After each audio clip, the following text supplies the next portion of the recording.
வணக்கம் மக்களே. நம்ம அன்றாட அரசியல் நிகழ்வுகளை பார்த்துட்டு இருக்கோம். அன்னைக்கு உள்ள நடக்கிற அரசியல் நிகழ்வுகளை பார்த்துட்டு இருக்கோம். அதே மாதிரி இன்னைக்கு நம்ம பார்க்க போற அரசியல் நிகழ்வு என்னன்னா, எங்க அண்ணன் ஏஎன் நேருக்கு சட்ட சிக்கல், ஈடு சிக்கல். அடுத்து எங்க அண்ணன் தான் போவாருன்னு நினைக்கிறேன். எங்க போவாரு, திகாருக்கா எங்க போவான்னு தெரியல. அடுத்து எங்க அண்ணன் அப்படின்ட்டு எல்லாரும் சொல்றாங்க. ஏன்னா ரீசெண்டா எங்க அண்ணன் எடப்பாடியார் பேசும்போது வந்து, மக்கா யாரும் கவலைப்படாதீங்க, ஒன்றும் பிரச்சனை கிடையாது, எல்லாருக்கும் அமைச்சர்கள் இப்ப இருக்க அமைச்சர்கள் திமுக அமைச்சர் மேல எல்லாருக்கும் ரைடு ரெடியாக இருக்கு. எப்படி 4-5 பேர் உள்ள போயிருவாங்க. அதனால நமக்கு எந்த ஒரு டென்ஷனும் இல்லாம, எதிர்கட்சியே இல்லாம அழகா போய் நம்ம ஓட்டு எலெக்ஷன்ல போய் நம்ம ஒர்க் பண்ணலாம். ஓட்டு மக்கள்கிட்ட டைரக்டா போய் ஓட்டு போக்கலாம். பாதி எண்ணத்தை வந்து தூக்கி உள்ள போட போறாங்க அப்படிங்கிற ஒரு ஹிண்டு அல்லனா அதுக்கான அப்படிங்கிற ஒரு சின்ன ஒரு சங்கதிய எங்க அண்ணன் எடப்பாடியார் போட்டு விட்டுட்டார். அதன் தொடர்ச்சியாகத்தான் எத்தனை அமைச்சர்கள் உள்ள போறாங்க, வர வேண்டிய காலங்கள்ல ஊழல் பண்ண எத்தனை பேர் உள்ள திமுக ஊழல் பண்ண திமுக காரன் எத்தனை பேர் உள்ள போறாங்க தெரியல. ஆனா எங்க அண்ணன் சொன்ன அடுத்த ஒரு வாரத்துக்குள்ளேயே அதற்கான வேலைகள் பணிகள் ஆரம்பிச்சு நினைக்கிறேன். ஆளா எங்க அண்ணன் KN நேரு அவர்கள் உள்ள போறதுக்கான சாத்தியக்கூறுகள் அதிகம் உள்ளதாதான் சொல்றாங்க. ஏன் அப்படின்னா, இன்னைக்கு நீதி வந்து தமிழர் டிஜிபிக்கும் காவல்துறைக்கும் திரும்பவும் ஒரு லெட்டர் அனுப்பியிருக்கு. 24 பக்கம் கொண்ட லெட்டரா. இது வந்து ஏற்கனவே ஒரு லெட்டர் அனுப்பியிருந்தாங்க. அதை பத்தி நான் சொல்றேன். அடுத்த ஒரு புதுசா ஒரு லெட்டரை இடி அவர்கள் ஒரு பார்சல் மாதிரி தமிழக காவல்துறைக்கு அனுப்பியிருக்கு. அதுல வந்து கான்ட்ராக்ட் கொடுத்ததுல KN நேரு இவ்வளவு ரூபா குறிப்பிட்ட ரூபா வந்து ஊழல் பண்ணியிருக்காப்புல. அதற்கான ஆதாரங்கள் எங்கிட்ட இருக்கு. சரியா, நீங்க இதுக்கான முகாந்திரங்களை டெக் வச்சு நீங்க அவர் மேல ஒரு FIR பதிவு பண்ணுங்க அப்படின்ட்டு இடி கொடுத்துருக்காப்புல. ஆனா வழக்கம் போலதான் எந்த ஒரு FIR இல்லை, ஒன்றும் இல்லை. எனக்கு ஏற்கனவே ஒரு லெட்டர் அனுப்பிவிட்டாங்க. ஒரு இவர் மேல இந்த குற்றச்சாட்டுக்கான முகாந்திரம் இருக்கு, நீங்க FIR பதிவு பண்ணு ஒரு முகாந்திரம் அனுப்பிவிட்டாங்க. அதற்கும் எந்த ஒரு FIR-ம் பதிவு பண்ணல. முதல்ல என்ன லெட்டர் அனுப்பிவிட்டாங்க, அடுத்து இப்ப என்ன லெட்டர் அனுப்பிவிட்டுருக்காங்க, அந்த ரெண்டையும் பார்ப்போம். முதல்ல வந்து KN நேரு வந்து இந்த குடிநீர் வழங்கல் அந்த துறையில வந்து பணியிடங்கள் ஒரு 2500 பணியிடங்கள் இருந்திருக்கு. அந்த 2000 பணியிடங்கள் 2500 பணியிடங்களையும் நிரப்புறதுக்கான அந்த பணியிடங்கள் எக்ஸாம் எழுதிருக்கு. வழக்கமா தமிழ்நாடு கவர்மெண்ட் என்ன பண்ணுவோம் அப்படின்னா, நம்ம தமிழ்நாடு தேர்வாணையத்தின் மூலமா எக்ஸாம் வச்சு அதில் பாஸ் ஆகிறாங்கள இந்த இந்த இதுல வந்து அந்த பணியிடங்கள் நடப்புவாங்க. ஆனா இந்த குடிநீர் வழங்கல் இந்த பணியிடங்களை வந்து KN நேரு அமைச்சர் தான் KN நேரு தான் அந்த இதுக்கு அமைச்சராக இருக்கார். அவர் தான் இந்த வேகன்சி எல்லாம் ஃபில் பண்றாரு. அவர் வழக்கத்துக்கு மாறா அண்ணா யூனிவர்சிட்டியில எக்ஸாம் நடத்தி அதுல வந்து ஆட்களை தேர்வு பண்ணி அந்த 2500 பணியிடங்களை நிரப்பியிருக்காப்புல.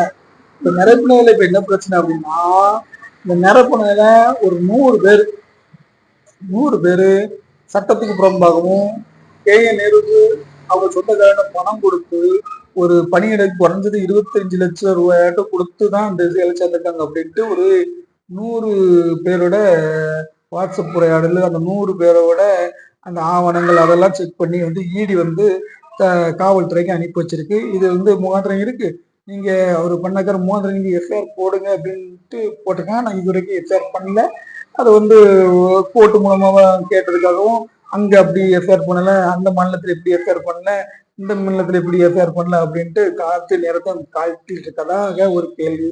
அதனாலதான் எங்க அண்ணன் KN நேரு சட்ட சிக்கல்களை தீர்க்கிறதுக்கு பல கோயில்களுக்கு போனதாகவும், நம்மளுடைய திருப்பதி ஏழுமலையான் கோயில்ல போய் நிறைய பணங்களை கொட்டி வாரி வழங்கி உண்டியல்ல போட்டதாகவும் ஒரு வைரல் நியூஸ் போயிட்டு இருக்கு. சரி, ஓகே, அது ஒண்ணு. அதுல வந்து எங்க அண்ணன் தப்பிச்சுட்டாரு. ஆனா எங்க அண்ணன் அதிலேயே ஒரு பேட்டி கொடுத்தாந்து அந்த பாஜகவின் ஆட்டத்திற்கு முதல் பலியாடாக நான் போக போகிறேன்ட்டு ஒரு பேட்டியும் கொடுத்திருந்தாப்புல. அதையும் கம்பேர் பண்ணி பார்க்கும்போது அண்ணன் கொஞ்சம் சட்ட சிக்கல் தான் இருக்காரு போகிற மாதிரி தெரியுது. ஆனா இப்போ என்ன நடந்துச்சு அப்படிங்கிறதும் பார்ப்போம். இப்போ லேட்டஸ்டா நேத்து இன்னைக்கு என்ன நடந்திருக்குன்னா, புதுசா அண்ணன் அமைச்சராக இருக்கிற அந்த துறைக்கு கீழே டெண்டர் கொடுத்ததுல இத்தனை கோடி ரூபாய் குறைஞ்சது ஒரு ஒரு ஒரு ஒரு ஒரு அதை சொல்ல முடியல, சொல்ல முடியாத ஒரு அமௌண்ட் இத்தனை ஒரு 2000-3000 கோடி ரூபாயாட்டு இருக்கும் குறைஞ்சது. அந்த அளவுக்கான ஊழல் நடந்திருக்கான 240 பக்கங்கள் கொண்ட டாக்குமெண்ட்ஸை வந்து ஈடுக்கு கொடுத்திருக்கு. இதுல இந்தந்த பணிகள் வந்து சட்டத்திற்கு புறம்பாகவும் ஊழல் பண்றதுக்கான அந்த இதை வந்து இவரோட ஒப்புதல் மூலமா அந்த பணிகள் வழங்கப்பட்டிருக்கு. அது எங்களுக்கு தெரிய வந்துச்சு. அதனால அதற்கான இந்த டாக்குமெண்ட்ஸும் அதுக்கு எங்கிட்ட கிடைச்ச ஆதாரங்கள் அதை நான் உங்களுக்கு அனுப்புறோம். அதனால நீங்க 2வது ஒரு எஃப்ஐஆர் பதிவு பண்ணுங்க அப்படின்ட்டு காவல்துறைக்கு அனுப்பி வச்சிருக்காங்க. ஆனா இதுவரைக்கும் எந்த ஒரு அனுபவமும் எந்த ஒரு எஃப்ஐஆரும் போடப்படல. காரணம் என்ன சொல்றாங்கன்னா, ஆளுங்கட்சியோட அமைச்சர், விடியல் ஆட்சியோட அமைச்சர், அதனால விடியல் ஆட்சி அவரை காப்பாத்திட்டு இருக்கு, விடியல் அரசு அவரை காப்பாத்திட்டு இருக்கு, ஆளும் திமுக அரசு அவரை காப்பாத்திட்டு இருக்கு அப்படின்னு சொல்றாங்க. ஆனா இதை வந்து இந்த 2 விஷயத்தையும் கம்பேர் பண்ணி பார்க்கும்போது ஈடி கண்டிப்பா அண்ணன் KN நேருவை விடாதவங்கிறதுல எந்த ஒரு பிரச்சனையும் எந்த ஒரு இதுவும் இல்லை. கண்டிப்பா தட்டி தூக்கிடுவாங்க.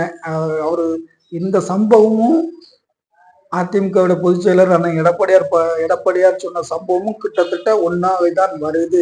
முதல் டிக்கெட்டாக முதல் குறியாக KN நகர் கிட்டத்தட்ட சிறைக்கு போறதுக்கான வாய்ப்புகள் அதிகமா இருக்குன்னு சொல்றாங்க. ஒன்னு இல்லை 1-2 ஒரேடியா கொண்டு வந்து தமிழக காவல்துறை கொடுத்ததுனால அந்த அதற்கான வேலைகளும் வேகமா நடந்துட்டு இருக்கு அப்படின்னு தான் சொல்றாங்க. எப்படியும் 1, 2, 3 குறைஞ்சு ஒரு 5 தலையாட்டு திமுக தலையாட்டு ஈடியின் மூலமாக பெரிய தலைகள் கைது செய்யப்படுறதுல உறுதி அப்படின்னு சொல்றது கரெக்டா தான் இருக்கு. ஏன்னா பிஜேபியோட தான் அஇஅதிமுக வந்து கூட்டணி இருக்கிறதுனால அவங்களுக்கு முன்னேற்பாடுக்கான இந்த மாதிரி விஷயங்கள்லாம் கொடுக்கப்பட்டிருக்கும். அதன் தொடர்ச்சியாகத்தான் எடப்பாடியார் அவர் சொன்ன அந்த இதுக்கு ஏற்றாப்புல அங்க நடந்துகிட்டு இருக்கு. அதற்கு கூட நேற்றுமே ஒரு திமுகவோட மாநகராட்சி தலைவரோட வீட்டுல ஏலக்காயில பயங்கர ரைடு. அந்த மாதிரி இனி வருங்காலங்கட்டங்கள்ல வந்து ரைடுகளின் ஆதிக்கம் அதிகமாகும் அப்படின்னு சொல்றாங்க. ஏன்னா இது வந்து இந்த மாதிரி ரைடுகள் இந்த மாதிரி உண்மையை கொண்டு வந்தா மக்களுக்கு ஆளும் திமுக கட்சினை எவ்வளவு வந்து கொள்ளடிக்காங்க, எவ்வளவுக்குள்ள வந்து ஊழல் பண்ணிருக்காங்க அப்படிங்கிறது வருகிற தேர்தல் நேரத்துல சொல்றதுக்கு கரெக்டா இருக்கும் அப்படிங்கிறதுக்கு மாதிரியும் நிறைய ஃபைல்கள் வந்து ஈடுகிட்ட திமுக சம்பந்தப்பட்டவங்களோட ஃபைல், அவங்களுடைய ஊழல் குற்றச்சாட்டு ஃபைல், அவங்களோட சட்டவிரோத பணப்பரிவர்த்தனை ஃபைல் எல்லாமே ஈடு கையில ரெடியா இருக்கு அப்படிங்கிறதும் எடப்பாடியார் தெரிஞ்சனால்தான் இன்னும் நிறைய பெரிய தலைகள்லாம் கைது செய்யப்படுவாங்க அப்படிங்கிற மாதிரி சொல்றாப்புல. இது வந்து அரசியல் வட்டாரத்துல பெரிய ஒரு புயலை கிளப்பிட்டு மீண்டும் 2வது KN நேருவை 2வதா எஃப்ஐஆர் போடுறதுக்கு ரெடி பண்ணிட்டாங்க அப்படின்ட்டு சொன்னேன்.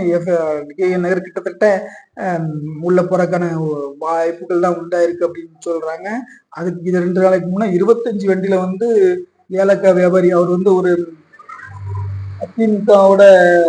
திமுகவோட அந்த பெண் திமுக நிதியோட கணவர் அப்படிங்கிறதுனால அதனால ரொம்ப சட்டத்துக்குள்ள வந்திருக்கு. இன்னும் வருகிற நாட்கள்ல அதிகமான ஈடு ரேட்டுகள்லாம் வர்றதுக்கான வாய்ப்புகள் இருக்கு. ஒட்டு மொத்தத்துல மீண்டும் எங்க அண்ணன் இன்னும் உண்டு திருப்பதி ஏழுமலையாண்டவி கொட்டதுக்கான வாய்ப்புகள் அதிகமா இருக்கு அப்படின்னு தான் சொல்ல வராங்க. ஓகே நண்பர்களே, இன்னைக்கான அரசியல் நிகழ்ச்சி சொல்றோம். நம்ம சேனலை சப்ஸ்கிரைப் பண்ணுங்க, கண்டிப்பா பின்தொடருங்க.